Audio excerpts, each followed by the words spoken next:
በኑ ሰምሩለት በአዲስ ቀን ተገኙለት በእልልታ ከፍ አድርጉ ለዚህ ጌታ ሸብሽቡለት። የባለቤቱን ፈቃድ ሳይጠይቁ እንደ ራስ አድርጎ ማቅረብና የራስ አድርጎ ማስመሰል በሕግ የሚያስጠይቅበት ዘመን ላይ ነው ያለነው። ፕሮቴስታንት ወገኖቻችን ግን ይህን አልተረዱትም። እቺም ይሄ ሰው ነገር ታቦቱን እንዳያመጣም ዳራቸው ባስ የታቦት ዘረፋ ነው።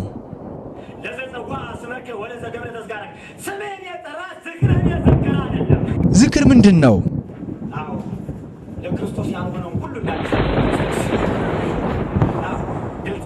ተሐድሶ ማለት መታደስ፣ አዲስ መሆን ማለት ነው። እነዚህ ወገኖቻችን ኦርቶዶክስ ቤተክርስቲያን ውስጥ ያገለግላሉ። እዛ ነው ያሉት፣ እዚህም ነው ያሉት። ይሄ የሚያሳየው ምንድን ነው? ከትናንትናው ስህተታቸው ተምረው ነው። መስም ነው። ይሄ ካሴት ገበያ ላይ አይውልም። ካሴቱን አታገኙትም። እነሱ የሚያገለግሉትን ይሄን የሚደረገው ደግሞ ቅድም ወንድማችን ፓስተር ሾመ እንደተናገረ አሁንም በቤተ ክርስቲያን ውስጥ እያገለገሉ ስለሆነ ብቻ በዛ አንጻር ይህንንም የኛን ካሴትን ወደ ገበያ እንይዘዋለን። ለቤተ ክርስቲያኒቷ ዶክመንት እንዲሁም ብቻ ነው ያንን የምናደርገው። ስለዚህ ሞባይሎቻችሁም ሆኑ የግል መቅረጫዎቻችሁ በጣም በትህትና አግዷቸው። የሚቀረጽ ከሆነ የእነዚህ ሰዎች ምስክርነት ይፋ ይሆናል ማለት ነው። ስለተማርኩ የጠመጠምኩት እንጂ ስለሚያሰርቀኝ አይደለም። ጥምጥሙ የሃይማኖት ጉዳይ አይደለም፣ ስለተማርኩ ነው የጠመጠምኩት በማለት ምጸታዊ ንግግር ሲናገር ይስተዋላል። የተመሳቀለ እንጨት አይደለም፣ ወይም አንድ ቄስ ወይም አንድ መርጌታ አንግቦት የሚሄድ እንጨት አይደለም። የተሰቀለበት የተመሳቀለ እንጨት አይደለም። የእንጨቱ ደም የለውም። ደም የለው እንጨት ነው። እንጨት ነው። አይረባህም፣ አታክብረው፣ አትሳመው፣ ክብር አይገባውም። የጥንቆላ መጻሕፍቶች ሁሉ በብራና ናቸው። መጻሕፍት በአብዛኞቹ የጥንቆላ መጻሕፍት ናቸው ብሎ የብራና መጻሕፍቶቻችንን በሕዝብ ዘንድ እንዲጠሉ ለማድረግ የተደረገ ሙከራ አለ።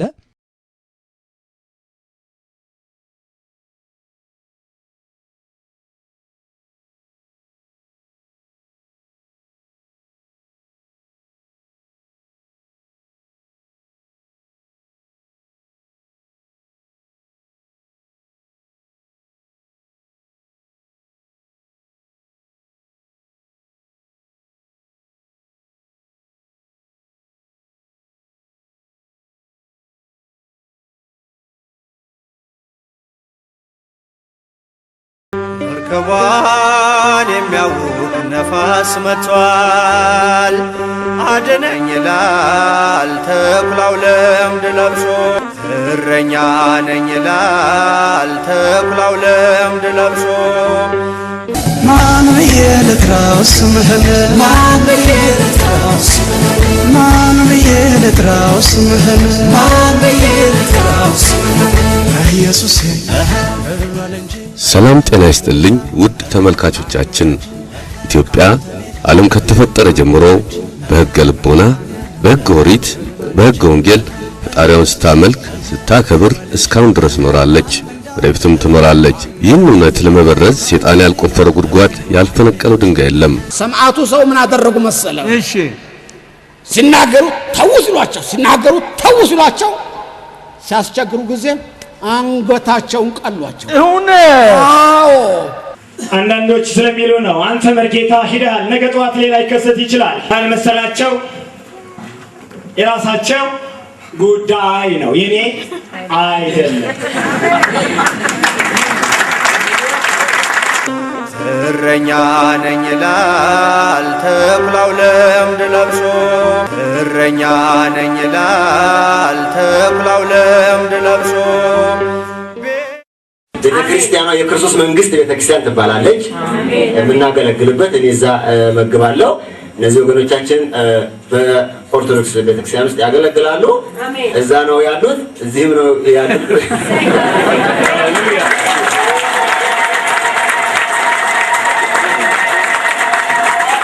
ደስ ብሏቸዋል ማለት ነው። ኢየሱስ ጌታ ነው። እነዚህ ወገኖቻችን ያገለግላሉ። የዛችን የኦርቶዶክስ ቤተክርስቲያንን እንትን ሳይለቅ ነው የሚያገለግሉት እና ቅዳሴ ይጀመራል ማለት ነው። ታስቀድሳላችሁ ዛሬ እናንተ በቃ ስትዘሉ ስትጨፍሩ ነው የኖራችሁት። አሁን ታስቀድሳላችሁ። ማችሁ ሊሆን ይችላል። እኔ በነገራችን ላይ ባግራውንድ ኦርቶዶክስ ነው፣ ግን ቄስ አልነበርኩም። እዛ እንትን የሰንበት ተማሪ ነበርኩኝ። እነሱ ቄሶች ናቸው፣ እኔ አልነበርኩም። ስለዚህ እኔ አልቆምም ማለት ነው። የሚያገለግለው መሪጌታ ነው። እሱ ቀጥሎ ያገለግላል። ከእነሱ መካከል አንዱ መሪጌታ ያገለግላል። በጣም እንደምትባረኩ ነው። አሜን ሃሌሉያ።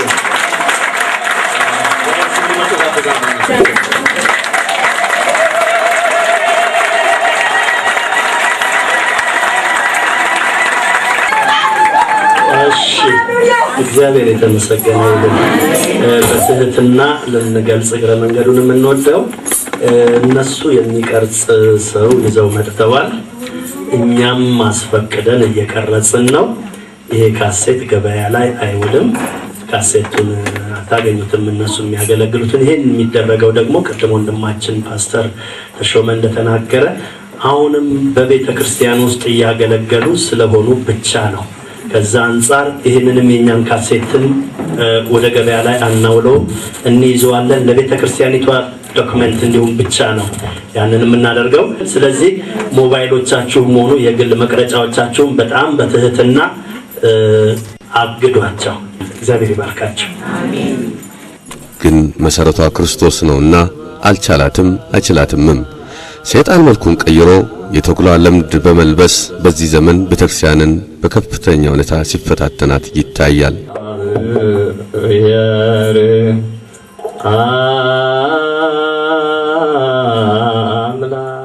ባለፈው በቁጥር 1 የተኩላው ለምድ ሲገፈፍ የሙሉ ወንጌል እምነት ድርጅት የኔቢጠውን ከመንገድ ላይ አንስተው የኦርቶዶክስ ጳጳስ አቡነ ያሬድ እኚህ ናቸው ብለው ሲያስመሰክሩ በመምህር ዘበነ ለማ በእንደዚህ ሁኔታ ቀርቦ ነበር።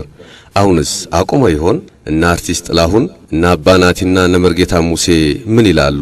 እስከ መጨረሻው በትዕግስት ይከታተሉ። ቤተክርስቲያን ግን ለሁሉም መልስ አላት። እርሱም መጽሐፍ ቅዱስ ነው። ተመልካች ያስተውል። እውነተኛው አቡነ ያሬድ ለማታውቋቸው ለሌላ እምነት ተከታዮች እናስታውቃችሁ።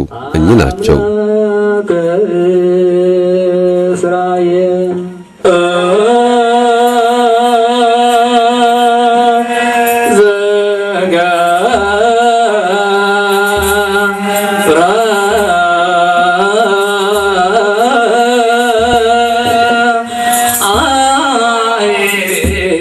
ይህንን ቪሲዲ በተለይ የመርጌታ ሙሴን የዛው እምነት ተከታይ ሆነው በቁጥር 1 በተኩላው ለምድ ሲገፈፍ የሐሰት ምስክርነት በተማሩ ትምህርት መሰረት ይህንን የተደበቀ ምስጢር እንካችሁ ብለው የዛሬ 2 ዓመት የሰጡንን የዛ እምነት ተከታዮች በእናንተ በተመልካቾቻችን ስም ከልብ እናመሰግናለን።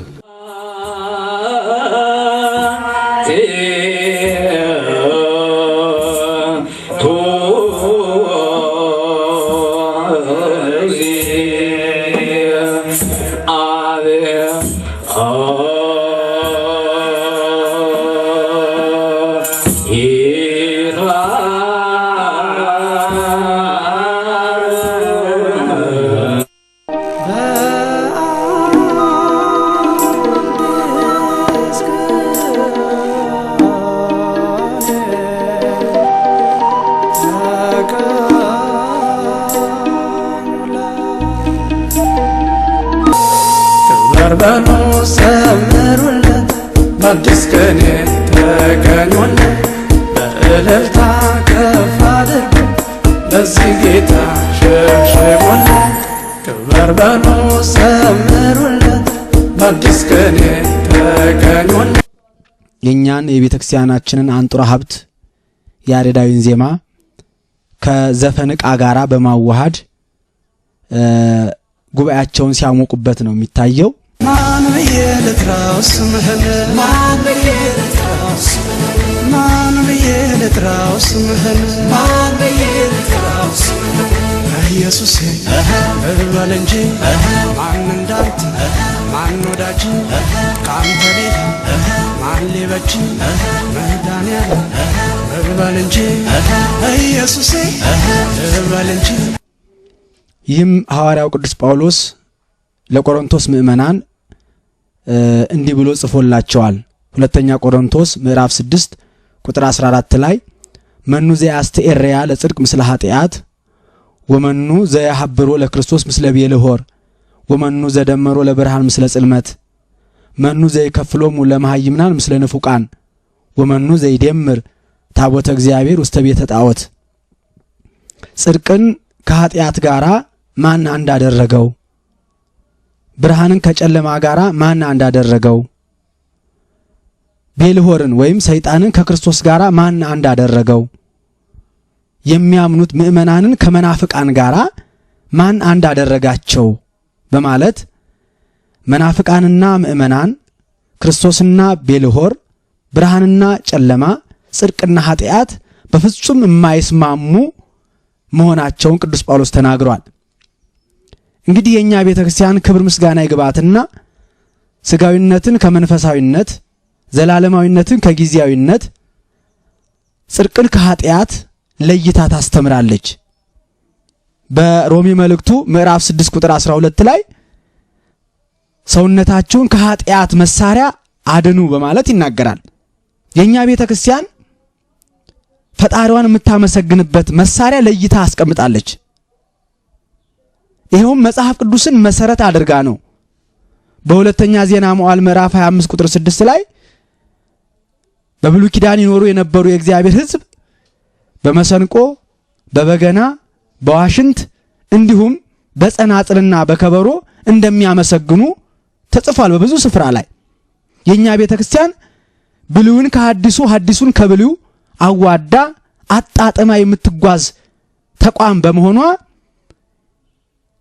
የቅዱስ ጳውሎስን መልእክት ጽድቅን ከኃጢአት ጋር ምን ህብረት አለው ብሎ የተናገረውን ቃል መሰረት አድርጋ እግዚአብሔርን ፈጣሪዋን የምታመልክበትን መሳሪያ ከዓለም ርኩሰት ለይታ አስቀምጣለች።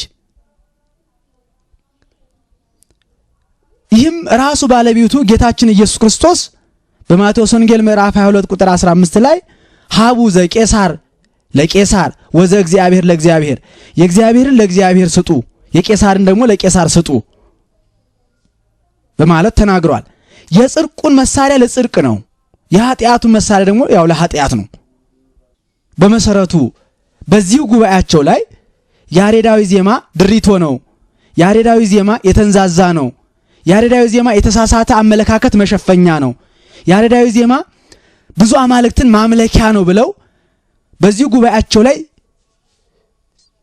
ሲነቅፉ ነበር። በያሬዳዊ ዜማ የምንገለገለውንም የኛ ኦርቶዶክስ እምነትን ሲነቅፉ ነበር። አሁን ታዲያ ያሬዳዊ ዜማን መጠቀም ለምን አስፈለጋቸው? በእውነት ይሄ የነሱ አይደለም። ጸናጽሉም፣ በገናውም፣ ከበሮውም፣ መቋሚያውም ሁሉ የነሱ፣ ጥምጥሙም ቆቡም የነሱ አይደለም። የነሱ ባልሆነው ንብረት ላይ የራሳቸው አስመስሎ ማቅረብ ይሄ በአሁኑ ጊዜ ወንጀል ነው። እንኳን አይደለም የአንድ የእምነት ተቋም መገለጫ የሆነውን የራስ አድርጎ ማቅረብ ቀርቶ ዛሬ የአንድ ግለሰብ ስነ ግጥም፣ አባባል፣ ይትበሃል፣ ዜማ የባለቤቱን ፈቃድ ሳይጠይቁ እንደ ራስ አድርጎ ማቅረብና የራስ አድርጎ ማስመሰል በሕግ የሚያስጠይቅበት ዘመን ላይ ነው ያለነው።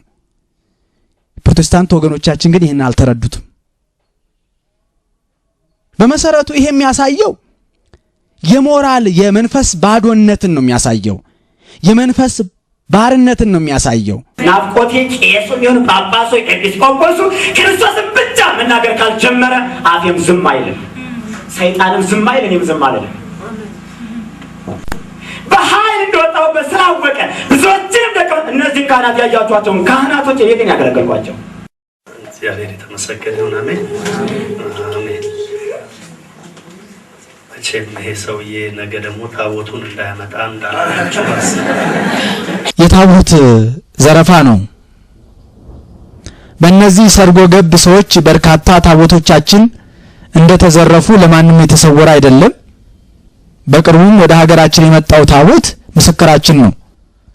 ታቦት መንፈሳዊ ኃይል ከመጎናጸፉም በተጨማሪ እድሜ ጠገብ በመሆኑ በውጭ ዓለም ልዩ ትኩረት ይሰጣቸዋል። ከዚህ የተነሳ ታቦትን ለመዝረፍ የማይቆፍሩት ጉድጓድ፣ የማያቀርቡት እጅ መንሻ የማይሰረስሩት ቀዳዳ የለም። አሁን ከዚህ ቪሲዲ የምንረዳው ይህንን ነው። ይህ ሰው ዛሬ ያሬዳዊ ዜማን እንዳመጣ ደግሞ ነገ ታቦቱን እንዳያመጣ በማለት ለካ ታቦቱም እንዲመጣላቸው ግፊት እንደሚያደርጉ የሚያሳይ አንድምታ ነው። የነገውን እቅዱን ቁጭቱን ገልጿል። ለዘጸዋ ስመከ ወለዘ ገብረ ተዝጋረክ ስሜን የጠራ ዝክርህን የዘከረ አይደለም ያመነ ዘአምነ ወዘ ተጠምቀ ያመነ የተጠመቀ ክብር ለእግዚአብሔር ይሁን። ዘያመነ በወልድ በሕይወት ዘላለም በወልድ የሚያምን ብቻ እንጂ ዝክር የሚዘክር አይደለም መጽሐፍ ቅዱስ። ዝክር ምንድን ነው? ዝክር ማለት መታሰቢያ ማለት ነው። ዝክር ማለት በጌታችን በቅድስት ድንግል ማርያም በመላእክት በጻድቃን በሰማዕታት በዕለተ ሰንበት ለተራቡ ማብላት ለተጠሙ ማጠጣት ለታረዙ ማልበስ ሲሆን ይህ መጽሐፍ ቅዱሳዊን መመሪያ መሰረት አድርገን ነው። በጻድቁ ስም የተቀበለ ስለ ተክለ ሃይማኖት ስለ ገብረ መንፈስ ቅዱስ ስለ አቡነ አረጋዊ ብሎ ለለመነ የመጸወተ ሰው ለነዚህ ጻድቃን በተገባላቸው ቃል ኪዳን መሰረት በረከት ረድኤት ያገኛል ማለት ነው። በሌላም ስፍራ በማርቆስ ወንጌል ምዕራፍ 9 ቁጥር 36 ላይ በደቀ መዝሙር ስም ቀዝቃዛ ውሃ የሰጠ እውነት እውነት እላችኋለሁ ዋጋው አይጠፋም ይላል። በደቀ መዝሙር ስም። ስለዚህ በጴጥሮስ ስም ቀዝቃዛ ውሃ የሰጠ ዋጋው አይጠፋም። በጴጥሮስ በዮሐንስ በጳውሎስ በናትናኤል በእንድርያስ በያዕቆብ በእነዚህ በመሳሰሉ ሐዋርያት ስም ቀዝቃዛ ውሃ የሰጠ ዋጋው አይጠፋበትም። ታዲያ ይህንን አሰረ ንባብ ይህንን አምላካዊ ቃል መሰረት አድርገን በሐዋርያት በጻድቃን በሰማዕታት ስም ብንመጸውት ምንድነው ከመጽሐፍ ቅዱስ ጋር የሚያጋጨው? እንዲያውም በማቴዎስ ወንጌል ምዕራፍ 25 ቁጥር 35 ላይ ብራብ አላበላችሁኝም፣ ብጠማ አላጠጣችሁኝም፣ ብታረዝ አላለበሳችሁኝም የሚለው መለኮታዊ ጥያቄ የምንድንበት መንገድ አንዱ ይሄ ነው። ዝክር እንኳን መላ ዘመናቸውን ለእግዚአብሔር ላደሩ ሰዎች ቀርቶ ዛሬ በዓለማችን እንኳን ለሀገር ውለታ የጣሉ ሰዎች በየዓመቱ በዓላቸው በዓለ ልደታቸው በዓለ ዕረፍታቸው ይዘከራል። እንኳን ጻድቃን ሰማዕታት ቀርቶ እንኳን ስለ ሃይማኖታቸው ታልፈው የተሰጡ ቀርቶ ጊዜያዊ ውለታ አበርክተው ላለፉ ወገኖች ስማቸው እንዳይጠፋ እየተባለ መታሰቢያ ይቆምላቸዋል፣ ሐውልት ይቆምላቸዋል ማለት ነው። እንደውም እኛን ሁሉ እየተሳደቡ ነበር አሉ አንዳንድ ቄሶች። ታድሶ የሚባሉ አሉ። አዎ ለክርስቶስ ያልሆነውን ሁሉ እናድሳለን ለክርስቶስ። አዎ ግልጽ ነው። ታድሶ ማለት መታደስ አዲስ መሆን ማለት ነው። ይህ የቃሉ ቀጥተኛ ትርጉም ነው። አሁን ካለው ነባራዊ ትርጉም ስንነሳ ግን ታድሶ ማለት ዘመቻ ነው። በቤተ ክርስቲያን ስር ነቀል አብዮት መምጣት አለበት ብለው የሚንቀሳቀሱ ወዶ ዘማቾች ናቸው። ይህ አብዮት ደግሞ አስተዳደሩ ላይ ሂሳብ አያያዙ ላይ የአገልጋዩ ስርጭት ላይ ሳይሆን አስተምህሯ ላይ ነው፣ ዶግማዋ ላይ፣ ቀኖናዋ ላይ፣ ጸሎቷ ላይ፣ ቅዳሴዋ ላይ ያነጣጠረ ነው።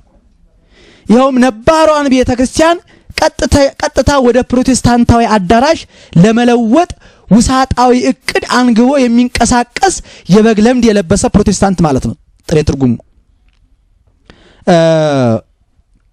ምንድነው? ይኸውም ትልቁ ዓላማቸው ልጆች አሁን እናቶች ልጆቻቸውን ያልተለመደ ምግብ ያልተለመደ መጠጥ ልጄ አይዞህ እያሉ በማንኪያ ቀስ በቀስ በስኳር በማር እያደበለበሉ እንደሚያለማመዷቸው ሁሉ ፕሮቴስታንትም በተሐድሶ ማንኪያነት የኛን ምእመናን ማላመድ ነው ዓላማቸው። ማላመድ ያሬዳዊ ዜማ ደረቅ ነው፣ ያሬዳዊ ዜማ የተንዛዛ ነው፣ አይገባም፣ ዜማው ይሻሻል፣ መዝሙሩ ይሻሻል የሚል አሰልቺ ትውልድ እንዲፈጠር ማድረግ፣ ቅዳሴው ረዘመ ይቀነስ፣ ኪዳኑ ረዘመ ይቀነስ የሚል ስልቹ ትውልድ እንዲፈጠር ማድረግ፣ ከአባቶቹና ከእናቶቹ ባህሪ ያፈነገጠ ስሜተ ስስ የሆነ ትውልድ እንዲፈጠር ማድረግ፣ ይሄ ነው ዓላማቸው። ትውፊቷን፣ ስርዓቷን፣ ቀኖናዋን ማድረግ። ይህንን ካደረቁ በኋላ የዚችን ቤተክርስቲያን ዶግማዋን ለመለወጥ ቅንጣት ያህል ጊዜ አይፈጅባቸውም። ትልቁ ነገር አሁን ቀኖናዋን ማስረሳት ነው። ጾሙን፣ ጸሎቱን፣ ስግደቱን፣ ያሬዳዊ ዜማውን፣ ሰዓታቱን፣ ማህሌቱን ማስረሳት። ይህን የመሰለ የቤተክርስቲያን አጥር ቅጥር የሆነውን ቀኖናዋን ትውፊቷን ካደረቁ ካፈረሱ በኋላ ከዚያ ዶግማዋን ቀጥታ መለወጥ ነው ዓላማቸው። ከዛ አምስቱ አዕማደ ምስጢር ማለት ምን ማለት ነው? ሰባቱ ምስጢራተ ክርስቲያን ምን ማለት ነው? ኮተታት ታብዙ፣ ማርያም ማርያም ማለት ምንድነው? የሚል የነሱን አስተምህሮ ሙሉ ለሙሉ በእኛ ቤተክርስቲያን ላይ ማጨቅ ነው ዓላማቸውና የፕሮቴስታንት እምነት ራሳቸው ይናገራሉ። የፕሮቴስታንት እምነት ዛሬ የአባላት ቁጥራችንን በከፍተኛ ያበዛልናል፣ የኦርቶዶክስን እምነት ያዳክምልናል ብለው ሙሉ ተስፋ ከጣሉበት አንዱ ስልት የታድሶ ስልት ነው። የታድሶ ስልት ነው። ቀደም ሲል ይሄ በየፌርማታው በየመናፈሻው ጌታ ኢየሱስን ተቀበል የሚለው አላዋጣ ሲላቸው መቅደሳችን ድረስ ሊገቡ የሚችሉበትን ስልት ቀይሰዋል። በዚህም ሰካራም ቄስ መስለው ህዝቡ ቄስ እንዲጠላ ማድረግ፣ ሰካራም ሰባኪ መስለው ህዝቡ ሰባኪ እንዲጠላ ማድረግ፣ ሰካራም ዲያቆን መስለው ህዝቡ ዲያቆን እንዲጠላ ማድረግ። በዚህም ሁኔታ ቀሳውስት አጠፉ ተብሎ ቅስና እንዲቀር፣ ጳጳሳት አጠፉ ተብሎ ጵጵስና እንዲቀር፣ ዲያቆን አጠፋ ተብሎ ዲቁናው እንዲቀር ማድረግ ነው ዓላማቸው። ይሄ ነው። በዚህ መልኩ ተሐድሶ ከዚህ ያስወጣል። ዕውቅና ያለው ደግሞ እውነተኛው ተኩላ ደግሞ ከውጭ ይቀበላል። ስለዚህ ተሐድሶ ነፍሳትን ለፕሮቴስታንት የሚገብር ገባር ወንዝ ማለት ነው። በቃ ገባር ወንዝ ማለት ነው። ዛሬ የፕሮቴስታንት እምነት የተሐድሶ እንቅስቃሴ ወፍራም ጠቀሜታ እንዳስገኘላቸው አውቀው አንድ የሚጸጸቱበት ስራ አለ። ይሄው ምንድነው? ከዛሬ 13 ዓመት በፊት የተወሰኑ መነኮሳት ራሳቸውን ይፋ አድርገዋል። ወደ ፕሮቴስታንት አዳራሽ ገብተዋል። በእነዚህ መነኮሳት እስካሁን ድረስ የፕሮቴስታንት እምነት ይጸጸቱበታል። ጸጸታቸው ምንድነው ስንል እስካሁን ድረስ እኛ ቸኩለን እነዚህ መነኮሳት ይፋ እንዲያደርጉ ባናባብላቸውና ይፋ እንዲያደርጉ ባናስገድዳቸው ኖሮ እዚያው ኦርቶዶክስ እምነት ውስጥ ሆነው ባሉበት ደሞዛቸውን እየሰጠን ምግባቸውን እየሰፈርን የተሐድሶን እንቅስቃሴ ቢያካሄዱ ኖሮ እስከዛሬ እቺን ቤተክርስቲያን ተቆጣጥረናት ነበር ብለው የሚጸጸቱበት ስራ አንዱ ይሄ ነው።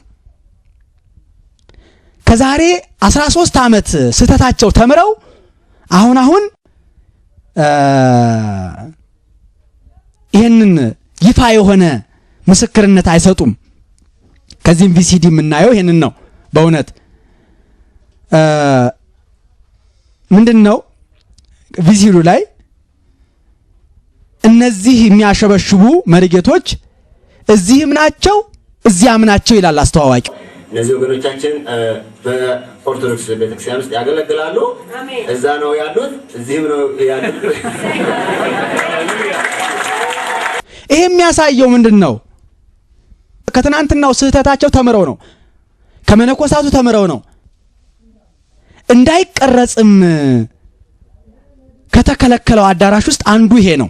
በስህተትና ለነገልጽ እግረ መንገዱን የምንወደው እነሱ የሚቀርጽ ሰው ይዘው መጥተዋል። እኛም ማስፈቅደን እየቀረጽን ነው። ይሄ ካሴት ገበያ ላይ አይውልም። ካሴቱን አታገኙትም። እነሱ የሚያገለግሉትን ይሄን የሚደረገው ደግሞ ቅድም ወንድማችን ፓስተር ተሾመ እንደተናገረ አሁንም በቤተ ክርስቲያን ውስጥ እያገለገሉ ስለሆኑ ብቻ ነው። ከዛ አንፃር ይሄንንም የኛን ካሴትን ወደ ገበያ ላይ አናውለው እንይዘዋለን። ለቤተ ክርስቲያኒቷ ዶክመንት እንዲሁም ብቻ ነው ያንን የምናደርገው። ስለዚህ ሞባይሎቻችሁም ሆኑ የግል መቅረጫዎቻችሁም በጣም በትህትና አግዷቸው። ለምን የሚቀረጽ ከሆነ የነዚህ ሰዎች ምስክርነት ይፋ ይሆናል ማለት ነው።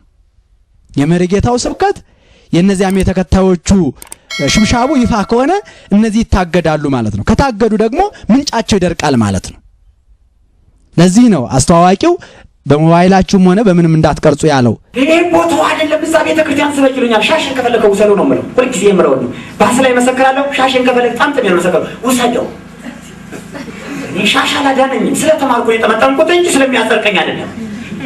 ጥምጥሙ የሃይማኖት ጉዳይ አይደለም፣ ስለተማርኩ ነው የጠመጠምኩት በማለት ምጸታዊ ንግግር ሲናገር ይስተዋላል። ታዲያ ይህ ጥምጥም የሃይማኖት ጉዳይ ካልሆነ ምን ሊሆን ይችላል? የንግድ ፈቃድ ምልክት ነው? የፖለቲካ ምልክት ነው? የፓርቲ ምልክት ነው? ከሃይማኖት ውጪ ምን ሊሆን ይችላል? የሃይማኖታዊ ምልክት ነው። ይኸውም ምልክትነቱም የኢትዮጵያ ኦርቶዶክስ ተዋሕዶ ቤተክርስቲያን መሆኑ ቅንጣት ያህል አያጠራጥርም። ታዲያ ይህ እውነታ እየታወቀ ነው እንግዲህ ይህ መሪጌታ ነኝ የተባለው ሰው በዚሁ አለባበስ በየሳምንቱ እንደሚያስተምር ከመርሃ ግብሩ መሪ ተሰምቷል። ይህ በእውነቱ ከወንጀልም አልፎ በእውነት የመንፈስ ሽንፈት ነው። የሃይማኖቱንም ተቋም የሚያስነቅፍና የሚያዋርድ ነው። ይሄ የሚያሳየው እነሱ አለባበስ እንደሌላቸው የአለባበስ ትውፊት እንደሌላቸው የሚያስረዳ ነው። በቃ በመሰረቱ አንድ ወታደር የውትድርናውን ስራ ሲለቅ ትጥቁን ያስረክባል፣ ልብሱን ያስረክባል። ከዚያ ህዝባዊ መሆኑን ያስተዋውቃል ማለት ነው። ህዝባዊ መሆኑ ይነገርለታል። አዲ ካርዱ መታወቂያውም የውትድርና መታወቂያውም ይነጠቃል። ከዚያ እንደማንኛውም ህዝብ መሆን ይችላል። ነገር ግን ይህ ወታደር የውትድርና ስራውን ለቆ የስንብት ደብዳቤ ተረክቦ ነገር ግን ያንን የወታደር ልብስ ቢለብስና መሳሪያ ይዞ ቢገኝ በህግ እንደሚያስጠይቀውና ጥብቅ እርምጃ እንደሚወሰድበት ሁላችንም የምናውቀው ነው። በዚሁ አንጻር ይህ ሰው እንግዲህ ጥምጥሙ የኢትዮጵያ ኦርቶዶክስ ተዋሕዶ ቤተክርስቲያን መገለጫ ከሆነ ይህ መሪጌታ የተባለው ሰው ደግሞ ከኢትዮጵያ ኦርቶዶክስ ተዋሕዶ ቤተክርስቲያን ኮብልሎ ሆዴ ይሙላ ደሬቴ ይቅላ ብሎ ለትኩስ ንፍሮና ለምስር ሽሮ ብሎ ፕሮቴስታንት አዳራሽ ገብቷል። ከገባ ጥምጥሙንም ነጠላውንም ሊያስረክብ ይገባዋል። የእምነቱም ተቋም በእውነት የኛን አልባሳት አልብሶ እንዲመሰክር ማድረግ በራሱ ይሄ እምነቱን የሚያስነቅፍ ነው ብዬ የማስበው በሁለት ቢላዋ መብላት ስለማይቻል እንጨት ስለኔ አልቆመም፣ እንጨት ስለኔ አልተጠረበም። የተመሳቀለ እንጨት አይደለም፣ ወይም አንድ ቄስ ወይም አንድ መርጌታ አንግቦት የሚሄድ እንጨት አይደለም። የተሰቀለበት የተመሳቀለ እንጨት አይደለም፣ በግንድ ነው የተንጠለጠለው የሚል መልእክት የያዘ አይቻለሁ። የኛ ቤተክርስቲያን ክርስቶስ በመስቀል ተሰቅሎ አዳነን ትላለች እንጂ በግንድ ላይ ተንጠልጥሎ አዳነን አትልም። መመሪያችን መጽሐፍ ቅዱስ ነው የሚል አንድ የእምነት ተቋም እንዲህ ብሎ መናገር አሳፋሪ ነው። መጽሐፍ ቅዱስ ምን ይላል? የዮሐንስ ወንጌል ምዕራፍ 19 ቁጥር 17 ላይ ኢየሱስን ይዘው መስቀሉንም አሸክመው ወሰዱት አለ እንጂ ግንዱን አሸክመው ወሰዱት አይልም። ከስሙ ትርጉም እንኳን መረዳት ይቻላል። መስቀል ማለት ወይም የተፊደል ወይም የመደመር ምልክት ያለው የተመሳቀለ እንጨት ማለት እኮ ነው። ወንጌላዊ ቅዱስ ዮሐንስ ጌታችን አምላካችን ኢየሱስ ክርስቶስ ሞትን ድል አድርጎ ከተነሳ በኋላ ለሐዋርያት ትንሣኤውን ሲገልጥላቸው የተቸነከሩትን እጆቹን አሳያቸው ይለናል። ታዲያ በግንድ ላይ ተንጠልጥሎ ቢሆን ኖሮ እጆቹ ወዴት ተቸነከሩ? ቤት ተቸነከሩ። መንጠልጠልማ ቢሆን ችንካርን ባላስፈለገ ነበር። የዮሐንስ ወንጌል ምዕራፍ 20 ቁጥር 25 ላይ የተቸነከሩ እጆቼን አይታችሁ የተወጋውን ጎኔን አይታችሁ እመኑኝ፣ አይዟችሁ እኔ ነኝ ብሎ እንዳረጋጋቸው ነው የሚነግረው መጽሐፍ ቅዱስ።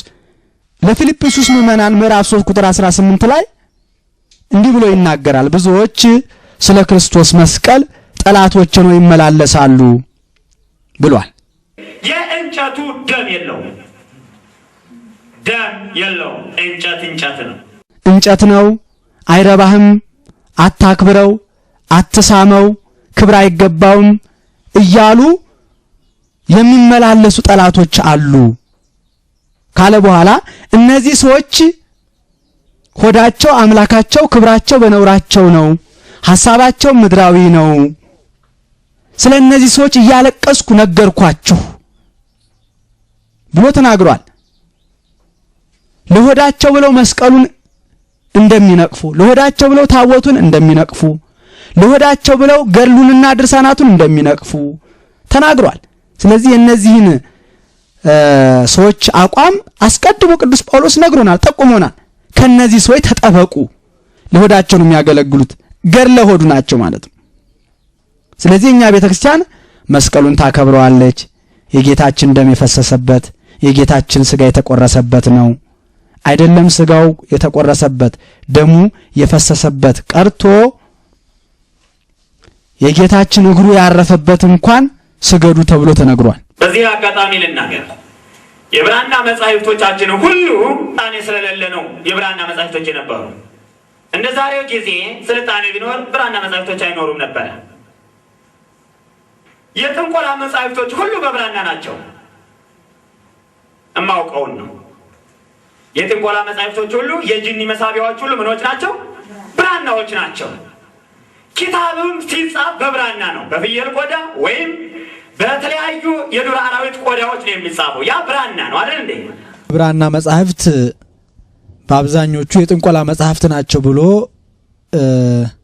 በብራና መጻሕፍቶቻችንን በሕዝብ ዘንድ እንዲጠሉ ለማድረግ የተደረገ ሙከራ አለ። የብራና መጻሕፍት በእውነት ከሰጡን አገልግሎት አንዱ ዛሬ ላይ ሆነን ልናገኛቸው የማንችላቸውን በርካታ ዕውቀቶችን አቆይተውልናል። ስለዚህ የብራና መጻሕፍት ተቀማጭ መምህራን ሆነው ዘመን ሳይገታቸው ለሚተካው ትውልድ ሲያስተምሩ ይኖራሉ። ዛሬ በኢትዮጵያ ገዳማት ብቻ ሳይሆን በአውሮፓም ሀገሮች ቤተ መዘክር ሳይቀር እየተቀመጡ በክብር የአውደ ጥናቶች ምንጭ በመሆን እያገለገሉ ይገኛሉ። የብራና መጻሕፍት የአንድ ሀገር ሉዓላዊነትን፣ የስልጣኔ ፋናወጊነትን ያሳያሉ። የብራና መጻሕፍት ለፍልስፍናው፣ ለስነ ጽሑፉ እንዲሁም ለስነ ዜማው፣ ለታሪካዊ ዳራው አቅጣጫና ምንጭ ይሆናሉ። ሀገሪቱ ለረጅም ዘመናት የነጻነት ባለቤት መሆኗን፣ በተለይ ቤተክርስቲያናችን ባለ ቅርስ፣ ባለ ታሪክ፣ ባለ ቋንቋ መሆኗን ያሳያል። የፕሮቴስታንት እምነት ግን ህዝቡ የብራና መጻሕፍት እንዲጠላ፣ የብራና መጻሕፍት የጥንቆላ መጻሕፍት አድርጎ እንዲቆጥር፣ ስለዚህ ልጅ የአባቱን የቅርማያቱን ያወረሰውን መጻሕፍት ከቤቱ አውጥቶ እንዲያቃጥል የማድረግ በዚህ ሳቢያ ሀገሪቱ ከታሪክ ማራቆት፣ ሀገሪቱ ምንም አይነት የሚጎበኝ ታሪክ እንዳይኖራት ማድረግ ነው ዓላማው። በእውነት ይህ አስተሳሰብ ከሰብአዊነትም የወረደ ከመሆኑም በላይ በሃይማኖት ሰበብ ወንጀል መስራት ነው። በዚህም መንግስትም ዝም የሚል አይመስለኝም። ምክንያቱም ከመንግስታዊ ድርሻዎች አንዱ የሀገሪቱን ጥንታዊነትና ታሪካዊነት ማስጠበቅ ስለሆነ። ዛሬ እንደምናውቀው ቤተ አይሁድ በክርስቶስ አያምኑም። ዛሬ ግን ክርስቶስ እያንዳንዱ ታሪክ የሰራባትን፣ ያስተማረባትን፣ የተወለደባትን፣ የተጸነሰባትን፣ የጸለየባትን፣ ታምራት ያደረገባትን ስፍራዎች በታሪክ እያቆዩ ዛሬ ይኸው ከሚያበላቸውና ኢኮኖሚያቸውን ቀጥ አድርጎ ከያዘው አንዱ የክርስቶስን ታሪክ ለመጎብኘት በሚመጡ ዓለም አቀፍ ቱሪስቶች ነው። እንደዚህ ሁሉ የኛም ቤተክርስቲያን በእውነት ለሀገሪቱ ጥቅምና ክብር ሲባል አንዳንድ ጊዜ በእምነት የማትቀበላቸውን ሳይቀር ይዛ ቆይታለች። ለምሳሌ የግራኛ አህመድ ካባ በመርጡ ለማርያም እንደሚገኝ የታሪክ መዛግብት ይናገራሉ። የህንድ መጽሐፍ ከህንድ ቋንቋ ወደ ግዕዝ የተተረጎመው መጽሐፈ በረራም በዚች ሀገር ብቻ እንደሚገኝ የታሪክ ሰዎች ይናገራሉ። አንጋረ ፈላስፋ የተባለው መጽሐፍ በዚች ሀገር በቤተክርስቲያን እንደሚገኝ ይነገራል። ስለዚህ የኛ ቤተክርስቲያን ታሪክን በማቆየቷ ልትመሰገን ልትወደስ ይገባል እንጂ ልትነቀፍና በእውነት መጽሐፍቶቿ የማይረቡ የጥንቆላ መጽሐፍት ናቸው ሊባሉ አይገባም ለማለት ነው። ቀጥታ ወደ ምንኩስና ስርዓት ነው የሄድኩት። ከዚህ ቀደም መነኩሴ የነበርኩ ነው የሚለው ውዳሴ ማርያም ተምሬያለሁ፣ አንቀጸ ብርሃን ተምሬያለሁ፣ መልካ ማርያም መልካ ኢየሱስ ተምሬያለሁ፣ ቅኔ ተቀኝቻለሁ ተምሬያለሁ፣ ቅዳሴም ተምሬያለሁ ነው የሚለው። ግን እስካሁን ድረስ በኢትዮጵያ ኦርቶዶክስ ተዋሕዶ ቤተክርስቲያን ክርስቶስ አልተሰበከም፣ እኔም እስካሁን ኢየሱስን ሳላውቀው ነበር የኖርኩት ሲል ተደምጧል። እንዲሁም ደግሞ ለብዙ ዓመታት በገዳም ውስጥ አሳልፌያለሁ። ስለዚህ ህይወቴን የሚያረካ ምንም ነገር አላገኘሁም። እርግጥ ይሄ እውነተኛ መነኩሴ ለመሆኑ ምንም ማረጋገጫ የለም። አንዳንድ ጊዜ በዚህ በኢትዮጵያ ኦርቶዶክስ ያለውን ነገር ያሰለጥኗቸዋል። የሙያውን አይነት፣ የትምህርቱን አይነት እንዴት እንደሚማሩ ህይወቱን ሳይቀር ያሰለጥኗቸውና ከዚያም በኋላ ያልዋለበትን ያልነበረበትን እንዲመሰክር እና አሁን የመነኩሴ ነኝ የሚለው የድሮ አባ ናትናኤል ነኝ ባይ ነው። አሁን ደግሞ አቶ ናትናኤል ሆኗል። ከአቡነ ዘበሰማያት ጀምሮ የዘወትር ጸሎት ውዳሴ ማርያም፣ መልካ ማርያም፣ መልካ ኢየሱስ፣ አንቀጸ ብርሃን የመሳሰሉትን በማታው ክፍለ ጊዜ እንማራለን። ይሄን ተምሬ ግን ኢየሱስን አላውቀውም ነው የሚለው። በዚህ አባባል በእውነት ሰይጣንም ሳይገረም አይቀርም። ምክንያቱም ከነሱ በበለጠ ስለ ኢየሱስ ሲናገር ተደምጧልና የእግዚአብሔር ልጅ ያለ ጊዜ ልታጠፋ መጣህን እያለ ስለ ኢየሱስ የባህሪ ልጅነት ሳይወድ በግድ መስክሯል። ይህ ሰው ግን መልካ ኢየሱስ ተምሮ ውዳሴ ማርያም ተምሮ ኢየሱስን አላውቅም ብሎ ሲዋሽ በእውነት ሰይጣን አይኔን ባይኔ ያየሁ ሳይል አይቀርም። ከሱ በበለጠ መዋሸት ስለቻለበት ይሄ ሰው እስኪ እንመልከት። እንዴ ውዳሴ ማርያሙ ምንድነው የሚለው? ስለ ኢየሱስ አይደለም የሚሰብከው። ገና ሲጀምር ፈቀደ እግዚአ ገዞ ለአዳም ህዙ ነው ትኩዘ ልብ ወያግቦ አበዘትካት መንበሩ። አዳም 5500 ዘመን ወደ ሲኦል ተግዞ በግብርናተ ዲያብሎስ ተይዞ ይኖር የነበረ አዳምን ነፃ ሊያወጣው ወደደ። ህዙ ነው ትኩዘ ልብ 5500 ዘመን ሙሉ አዝኖ ተክዞ ቆዝሞ ይኖር የነበረ አዳምን ነፃ ሊያወጣው ወደደ።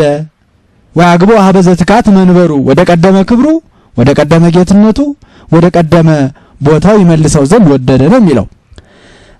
ሶስተኛው መርገፍ ላይ ስንመለከት ኢየሱስ ክርስቶስ ቃል ዘተሰብአ ኀደረ ላዕሌነ ይለናል።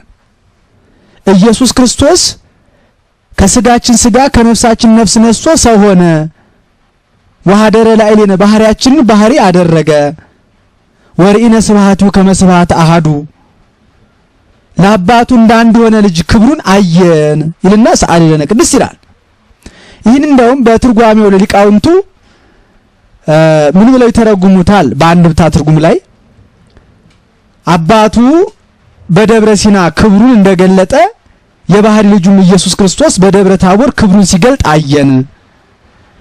አባቱ በሙሴ ግንባር ላይ ብርሃን ሲስል እንዳየን ኢየሱስ ክርስቶስም በደረቅ ግንባር ላይ ዓይንን ሲፈጥር አየን። የባህሪ አባቱ በኤልያስ ላይ አድሮ አንድ ምውት በኤልሳ ላይ አድሮ ሁለት ምውት ሲያስነሳ እንዳየን ኢየሱስ ክርስቶስም የዕለት ሬሳ ወለተ ኢያይሮስን ወልደ መበለትን የአራት ቀን ሬሳ አልዓዛርን ሲያስነሳን አየን ብለው ሊቃውንቱ ይናገራሉ። በብሉይ ኪዳን የነቢያትን ዓይን አድርገው በሐዲስ ኪዳን ደግሞ የሐዋርያትን አይን አድርገው ተርጉመውታል። ሌላው ምን ይላል? ብርሃን ዘበአማን ዘያበር ለኩሉ ሰብ፣ በዚህ ዓለም ለሚኖሩ ሰዎች ደገኛ ብርሃን ወጣላቸው። በእንተ ፍቅረ ሰብ መጻእከ ውስጥ ዓለም፣ ሰው በመሆኑም ፍጥረት ሁሉ ደስ አለው። ሔዋንንም ነፃ ወጣት፣ ከሞት ቁራኝነት አዳናት በማለት እንግዲህ ይሄ ሁሉ ስለ ጌታችን ስለ ኢየሱስ ክርስቶስ ነው የሚናገረው። በእውነት ስሙ ውዳሴ ማርያም ይባል እንጂ ቢቆጠር 60% ስለ ኢየሱስ ክርስቶስ ነው የሚናገረው። ስለ ጽንሰቱ፣ ስለ ልደቱ፣ ስለ አዳኝነቱ፣ ስለ ቤዛነቱ፣ ስለ እርገቱ፣ ስለ ትንሣኤው፣ ስለ ዳግም ምጽአቱ፣ ስለ እያንዳንዱ አምላካዊ ክንዋኔው ነው የሚናገረው። ታዲያ ውዳሴ ማርያም ተምሮ ኢየሱስን አላውቀውም ማለት ከምን አመጣ እንዴ? አሁን ብርሃን ዘበአማን ያልኩት የዮሐንስ ወንጌል ምዕራፍ 8 ቁጥር 12 ላይ ተጻፈ ነው። ከዚህ የበለጠ ወንጌል ከዚህ የበለጠ መጽሐፍ ቅዱስ ከየት ሊመጣ ነው? እሺ ይህ ሲሆን መልካ ኢየሱስን የተማረ ሰው እንዴት ኢየሱስን አላውቅም ይላል? ከነስሙ መልካ ኢየሱስ ነው የሚለው። መልካ ኢየሱስ ማለት የኢየሱስን መልኩን የሚዘረዝር አደፍ ጉድፍ የሌለባቸው ነውር ነቀፋ የማይገኝባቸው ቅዱሳት የሆኑ ሕዋሳቶቹን የሚያወድስ የሚያመሰግን የምስጋና ክፍል ነው። ከዚህ ሁሉ ጋራ ከተነገረው ትንቢት ጀምሮ ማለት ነው ከጽንሰቱ እስከ ትንሣኤው፣ ከትንሣኤው እስከ እርገቱ፣ ከእርገቱ እስከ ዳግም ምጽአቱ በሚገባ የጌታችንን የኢየሱስ ክርስቶስን መዋዕለ ስብከት ዘመነ ስጋዊ የሚተርክ ነው መልካ ኢየሱስ። ሰላም ለዝክረ ስምከ ከሚለው ጀምሮ እስከ መጨረሻው ድረስ የሚተርከው ስለ ኢየሱስ ክርስቶስ ነው። ስሙ ራሱ የኢየሱስ መልክ ይላል። ከዚህ መረዳት ይቻላል። እስኪ ለምሳሌ መልካ ኢየሱስ መጽሐፍ ቅዱስ መሆኑን ለአብነት ያህል እንመልከት። ሰላም ለአይዳዊ ከጽቡረ ለገብራ በምራቅ አፉ ከቅዱስ አይንተ እውር ይፍጥራ። ኢየሱስ ክርስቶስ ዘትትነገርም ጵርስፎራ ነገስታት በእንቲአከ ይገድፉ ጌራ ወእጠቆሙ ይፈትሁ ሐራ ይላል። ምንድነው የሚለው? በቅዱስ ምራቅህ እውራንን ላበሩ እጆችህ ሰላምታ ይገባቸዋል አለና ትምህርተ ህቡአት የተሰወረውን የምትገልጥ የራቀውን የምታቀርብ ክርስቶስ ሆይ ዘትትነገርም ጵርስፎራ በእውነት በመልክዓ ህብስት የምትገለጥ ክብር ምስጋና ይገባሃል። ነገስታት ስላንተ ዘውዳቸውን ያወርዳሉ። ወጠቆሙ ይፈትሁ ሐራ ጭፍሮችም ትጥቃቸውን ይፈታሉ። ለምን? አንተ የነገስታት ንጉስ ነህና ይላል። እንግዲህ እኛ እኮ ደረጃውን አልፈናል። እነሱ የሚሉት ጌታ ኢየሱስ ነው የሚሉት፣ እኛ ደግሞ የጌቶች ጌታ የአማልክት አምላክ ነው የምንለው። ሌላ ምሳሌ ሰላም ለሊና ከዘይሄል ሊሰናያተ መልካም ለሚያስበው ህሊና ሰላምታ ይገባል አለ። ምን አለ? ለውሉደ ሰብ ምህረተ ለሰው ልጆች ምህረትን ከማድረግ ለማይቆጠበው ህሊና ክብር ምስጋና ይገባዋል አለ። ክርስቶስ ብርሃን ዘአሰሰል ከጽልመተ አንተ ከዚህ ዓለም ጨለማን ያስወገድክንህና ላይለ ኪሩቤል ነቢረከ ዘትሬኢ ቀለያተ በኪሩቤል ጀርባ ላይ ተቀምጠህ የውቅያኖስን ጥልቀት የምትመለከት አንተ ነህ አለና ስቡህኒ ወልዑል አንተ ለአንተ ክብር ምስጋና እናቀርባለን ነው የሚለው። ቀጥታ ወደ ቅዳሴ ቤት ነው የሄድኩት። ቅዳሴ ደግሞ 14 ቅዳሴዎች አሉ። እነዚህን ቅዳሴዎች በዜማ ተማርኩ። ለምሳሌ ቅዳሴ ተምሬያለሁ ነው የሚለው። ቅዳሴ በመሰረቱ 14ቱም ቅዳሴ የሚናገረው ስለ ኢየሱስ ክርስቶስ ነው። 14ቱም ቅዳሴ ከዚሁም ደግሞ ከ14ቱ ቅዳሴ አንዱ የጌታ የኢየሱስ ክርስቶስ ቅዳሴ ነው። ቅዳሴ እግዚእ ይህንን ተውና የምንበላው ስጋ የምንጠጣው ደም የማን ነው? የሚሰበከው ምስባክ የማን ነው? የሚነበበው ወንጌል የማን ነው? እንግዲህ ቅዳሴ የተማረ ሰው ቢያንስ እንግዲህ አንድ ቀን ሆነ 2 ቀን መቀደሱ አይቀርም። ሲቀድስ ወንጌል ሳያነብ አይቀርም። ወንጌል ይነበባል፣ ምስባክ ይሰበካል። ይህን ሁሉ ያደረገ ይህን ሁሉ የተማረ እንዴት ኢየሱስን አያውቅም? እና ይሄ በእውነት ሰይጣንም ያልሞከረው ትልቅ ውሸት መሆኑን እንረዳለን። ይህም የእምነት ተቋም በእውነት ውሸትን ምን ያህል እንደሚያበረታታ እናያለን ማለት ነው። ቤተክርስቲያናችን ስለ ኢየሱስ አይደለም በትምህርቷ ቀርቶ በስዕሏ፣ በንዋየ ቅድሳቷ፣ በከበሮው፣ በጸናጽሉ፣ በመቅረዙ፣ በመሶበ ወርቁ፣ በመጋረጃው፣ በመስኮቱ ሳይቀር እየመሰለች ታስተምራለች። ቀጥታ ወደ ምንኩስና ስርዓት ነው የሄድኩት። ወደ ምንኩስና የገባሁበት ዋናው ምክንያት ጽድቅ ፍለጋ ነው። ይኸው መነኩሴ ነኝ ባዩ ገዳማዊ ሕይወትን ሲያንኳስስ ትርፉ ስቃይ መሆኑን ተናግሯል። የገዳም ሕይወት ከወንጌል አንጻር ስንመለከተው በጣም እጅግ የተሳሳተና ዓላማውን ሁሉ እየሳተ ነው። ምክንያቱም ምንኩስና ራሱን በራሱ ያለ ክርስቶስ ጽድቅ አገኛለሁ የሚል አስተሳሰብ ስለሆነ ከወንጌል አንጻር ስናየው በጣም እጅግ የተሳሳተ ነው። የክርስቶስንም ስራ በጣም ከንቱ የሚያደርግ ነው። ስለ ገዳማ ሕይወት መጽሐፍ ቅዱስ ምን ይላል ነው? እነሱ እንደሚሉት በእውነት መጽሐፍ ቅዱስ ገዳማ ሕይወትን እንደሚያወግዝ አድርገው ነው የሚያስቡት። ለስሙ መጽሐፍ ቅዱስን አንጠልጥለው ይዞራሉ እንጂ መጽሐፍ ቅዱስ ገዳማ ሕይወትን በሚገባ ያምንበታል፣ ይጠቀምበታል። ገዳማ ሕይወት በብሉይ ኪዳንም ሆነ በሐዲስ ኪዳን ተቀባይነት ያለው ተመራጭ ሕይወት መሆኑን ያስረግጣል ማለት ነው። ለምሳሌ ኦሪት ዘፍጥረት ምዕራፍ 5 ቁጥር 22 ላይ ሄኖክን እናገኛለን። ሄኖክ ምንም እንኳን አግብቶ ልጅ ቢወልድም አካሄዱን ከእግዚአብሔር ጋር በማድረጉ የዚህ ዓለም ከንቱነት ተረድቶ ከደስታዋ ከምኞቷ ተለይቶ መኖር ቢመርጥ ይህች ዓለም ካልጠገቧት አትጠገብም፣ ካልተዋትም አትተውም ብሎ ለዓመታት ያካበተውን ንብረቱን ገንዘቡን ለልጁ ለማቱሳላ አውርሶ እንደመነነ መጽሐፍ ቅዱስ ይነግረናል። እግዚአብሔርም በሃይማኖትና በምግባር ደስ ስላሰኘው ከራእይት ከግብራቸው ጠብቆ ከፍዳቸው ጠብቆ ከዓይነ ሞት እንደሰወረው መጽሐፍ ቅዱስ ይናገራል። ምንድነው የሚለው መጽሐፍ ቅዱስ? ሄኖክ አካሄዱን ከእግዚአብሔር ጋር ስላደረገ እነሆ ፍለጋው አልተገኘም ነው፣ ተሰወረ ማለት ነው። ይሄ ነው። ስለዚህ የገዳማዊ ሕይወት እግዚአብሔርን የምንፈልግበት ሕይወት ነው። ሁለተኛ መልከ ጼዴቅ እንመልከት እስኪ። በብሉይ ኪዳን ካሉ ሰዎች በክህነቱም ሆነ በንጽህናው በብህትውናውም ሆነ በምናኔው እጅግ ተወዳዳሪ ያልተገኘለት እንዲያውም ለኢየሱስ ክርስቶስ ምሳሌ ሆኖ የቀረበው መልከ ጼዴቅ ነው።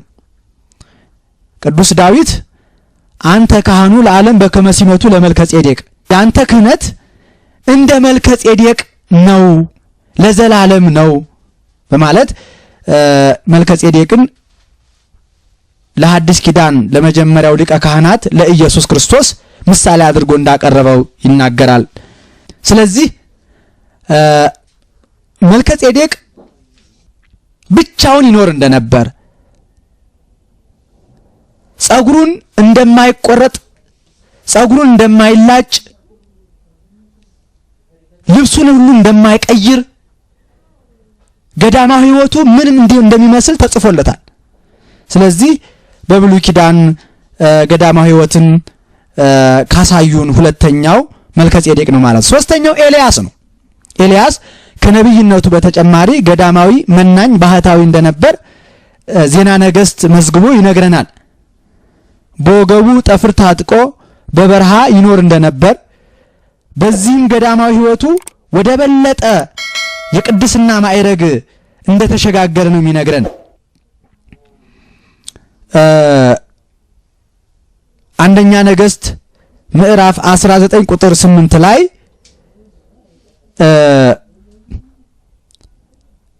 በጽናው እቱ እክል 40 መዓልተ ወ40 ሌሊተ ወአርገ ውስተ ቤተ እግዚአብሔር ይላል። መልአኩ በሰጠው ምግብ ተመግቦ 40 መዓልትና 40 ሌሊት ተጉዞ እንዳረገ መጽሐፍ ቅዱስ ይነግረናል። ይሄ ከምን የተነሳ ነው? ከሕይወቱ ከምናኔው እግዚአብሔርን ደስ ከማሰኘቱ የተነሳ ወደ በለጠ የቅድስና ማዕረግ አሸጋገረው። ልክ እንደ ሄኖክ ከዓይነ ሞት ሰወረው እንጂ ለምን በበረሃ ኖርክ፣ ለምን ከሴት ርቀህ ድንግልናህን ጠብቀህ ኖርክ ተብሎ አልተወቀሰም፣ አልተከሰሰም። እና ኤልያስ የባህታውያን የመናንያን የአበው መነኮሳት መሪ ፊት አውራሪ እንደሆነ መጽሐፍ ቅዱስ ይነግረናል ማለት ነው። ከወንጌል አንጻር ስናየው በጣም እጅግ የተሳሳተ ነው። ገዳማዊ ሕይወት በሐዲስ ኪዳን ምን ስፍራ አለው ስንል ደግሞ በሐዲስ ኪዳን ገዳማዊ ሕይወትን የጀመረው መጥምቀ መለኮት ቅዱስ ዮሐንስ ነው። ዮሐንስ እንደነ መልከ ጼዴቅ እንደነ ነቢዩ ኤልያስ ድንግልናውን ጠብቆ ከሴት ርቆ በወገቡ ጠፍር ታጥቆ በጾም በጸሎት ተወስኖ በበረሃ ይኖር እንደነበር ወንጌላዊ ቅዱስ ማቴዎስ ጽፎ ያስነብበናል። የማቴዎስ ወንጌል ምዕራፍ 3 ቁጥር 1 ላይ እንዲያውም መጥምቀ መለኮት ቅዱስ ዮሐንስ ምግቡን የአንበጣና የበረሃ ማር እንደነበር ጽፎልናል።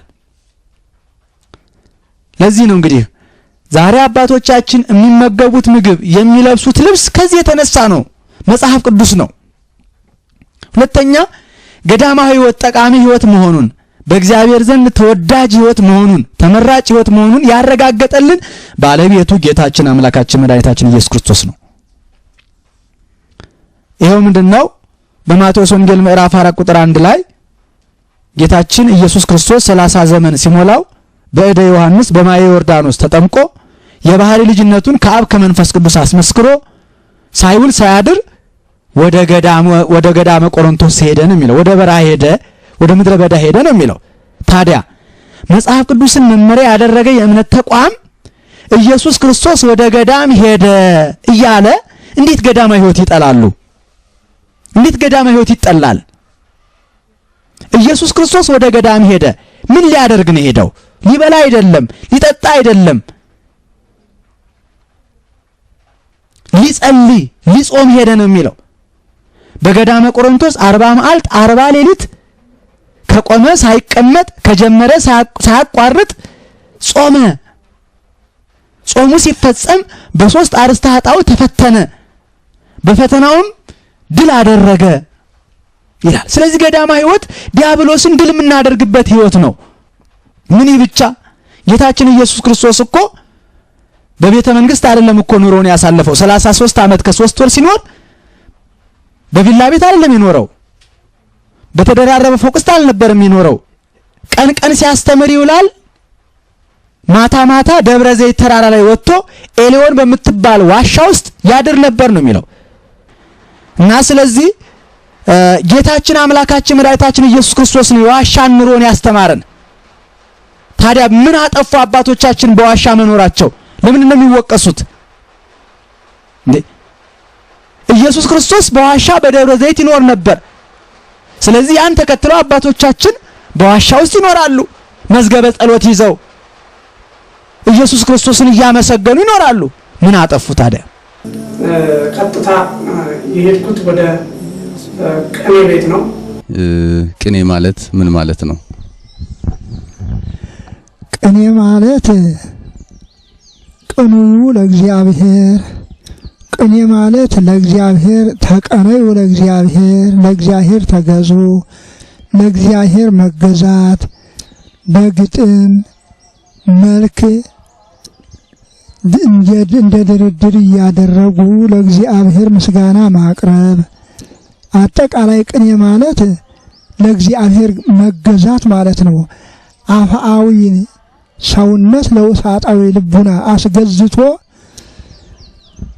በተመስጦ ሆኖ ነው እሱም የሚገኘውና አፋዊ ህሊናን የአፋዊ ሐሳብን ትቶ ወደ እግዚአብሔር መመለስ ማለት ነው። ይህንን ቅኔ ለመማር ራቅ ወዳለ ቦታ የግድ መሄድ ያስፈልግ ነበርና ራቅ ወዳለ ቦታ ሄዱ። አንድ ሰው ቅኔን አወቀ ወይም ደግሞ ተቀኘ ይባላል። አንድ ተማሪ ቅኔ አወቀ ወይ ደግሞ ተቀኘ የሚባለው ምን ያህል ዓመት ፈጅቶ ነው?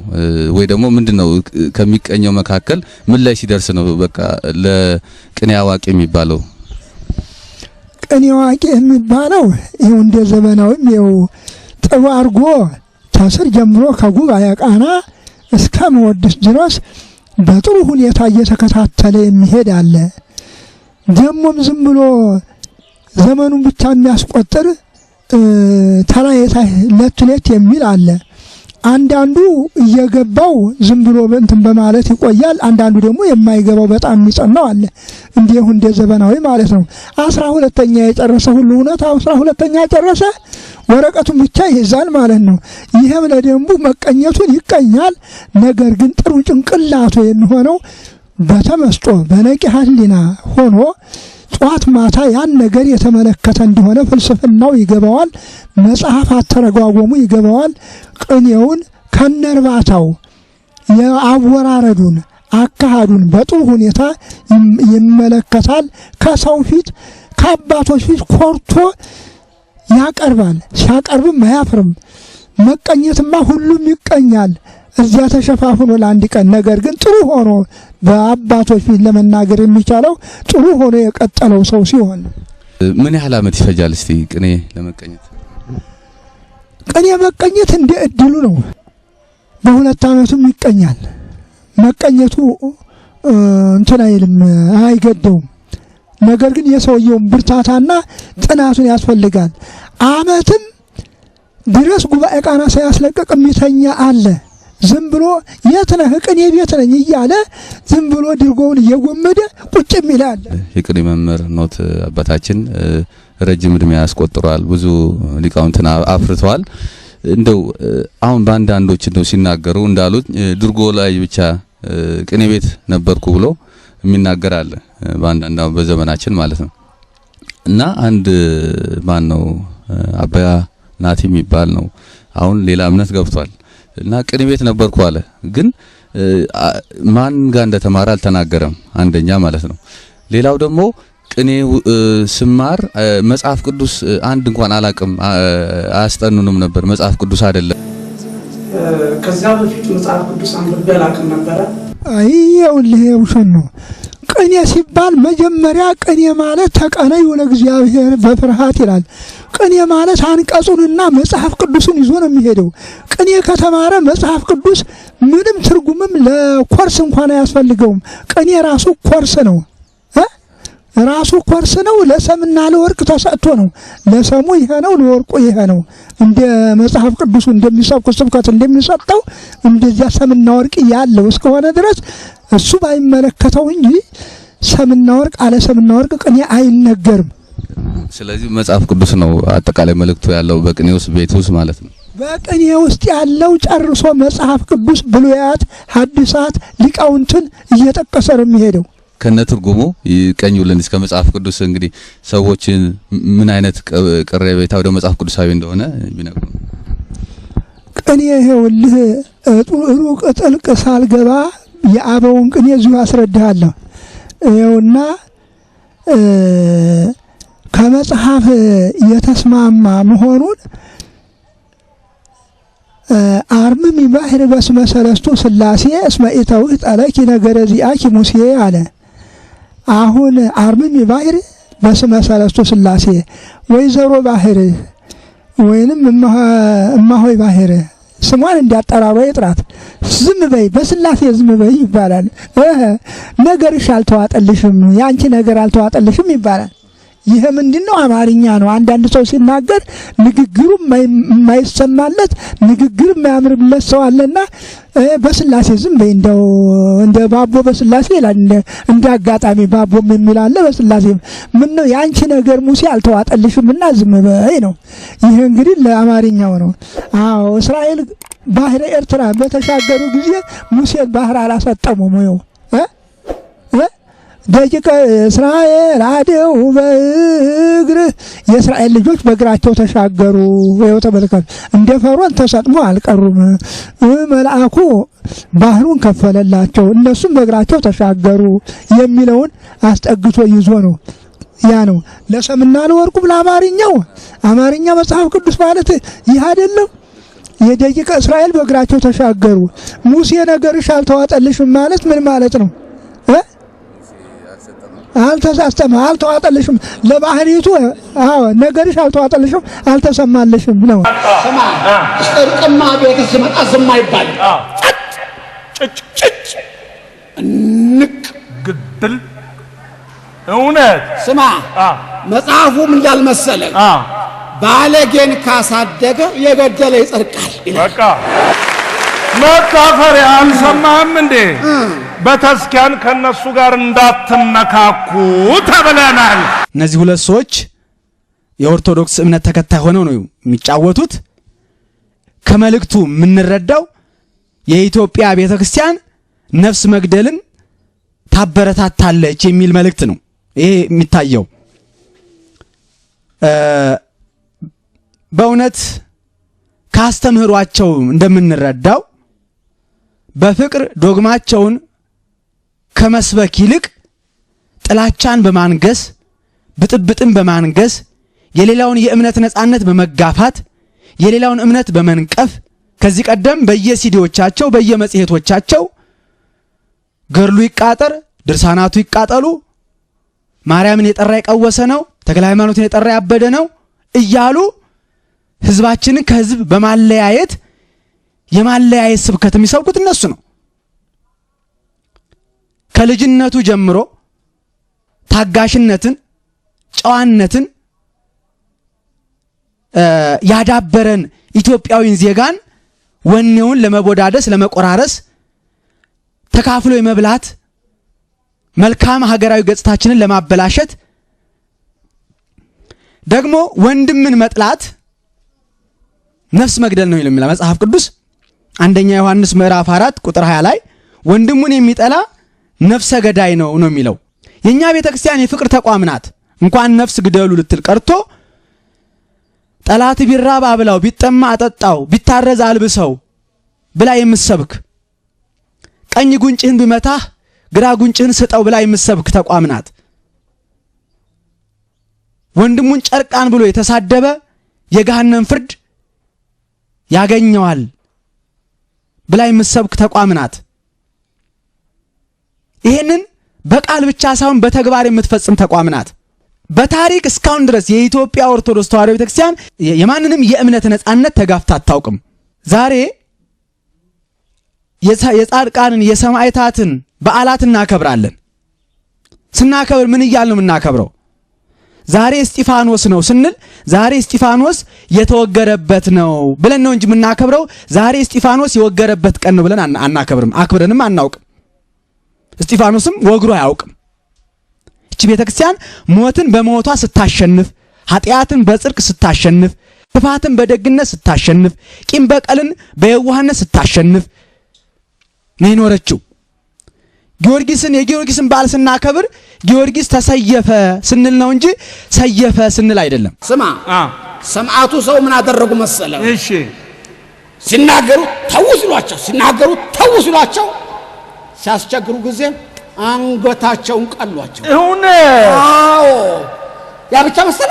ከዛ በኋላ አልበቃቸውም ገፈፏቸው። እንደበት አቤት የሰው ጭካኔ!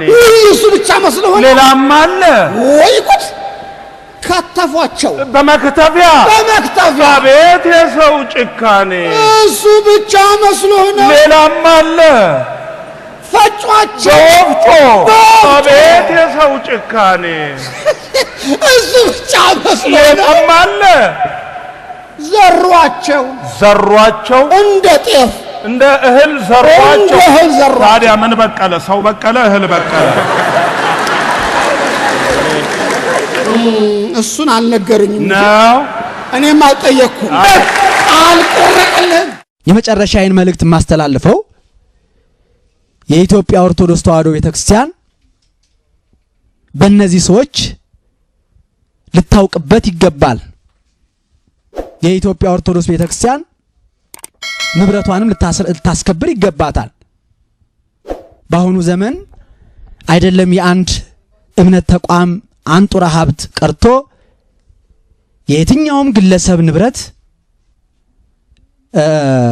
የሚጠበቅበት ዘመን ነው ያለነው።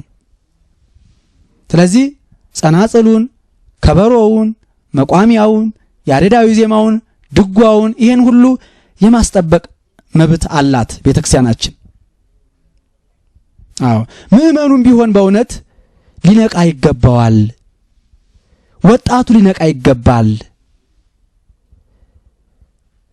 ቅዱስ ጳውሎስ ለተማሪው ለጢሞቴዎስ ኡቅንከ ለርእስከ በእንተ አንብቦ ለራስህና ለትምህርትህ ተጠንቀቅ አደራህን ብሎ ማስጠንቀቂያ እንደላከለት ይነገራል። ስለምታነበው ነገር ተጠንቀቅ፣ ስለምትሰማው ነገር ተጠንቀቅ፣ ስለምትሰብከው ነገር ተጠንቀቅ በማለት ተናግሯል። ስለዚህ ዛሬም ቤተክርስቲያን ምእመናኖቿን ተጠንቀቁ ትላለች። ልጆቼ ተጠንቀቁ፣ ከምርቱ ግርዱ ከስንዴው እንክርዳዱ የበዛበት ዘመን በመሆኑ ከኦሪጂናሉ አርቲፊሻሉ የበዛበት ዘመን በመሆኑ እያንዳንዱ ኦርቶዶክሳዊ አማኝ ሊጠነቀቅ ይገባዋል። እውነተኞቹን ካህናት ካስመሳዮቹ ካህናት ሊለይ ይገባዋል። እውነተኞቹን ዲያቆናት ካስመሳዩ ዲያቆን ሊለይ ይገባዋል። እውነተኞቹን መነኮሳት ካስመሳዮች መነኮሳት ሊለይ ይገባል። ስለዚህ ወጣቱ ምእመኑ የቤተክርስቲያኒቱን አካሏን አካል ማድረግ አለበት። ቤተክርስቲያን ተፈተነች ሲባል ተፈተንኩ ማለት አለበት። ቤተክርስቲያን መከራ ገጠማ ሲባል መከራ ገጠመኝ ሊል ይገባዋል። እያንዳንዱ ኦርቶዶክስ አማኝ የቤተክርስቲያኒቱን ሕይወቷን ሕይወት ሞቷን ሞት አድርጎ እቺን ቤተክርስቲያን ከመናፍቅ ሊከላከል ይገባል ማለት ነው። እግዚአብሔር ይስጥልኝ።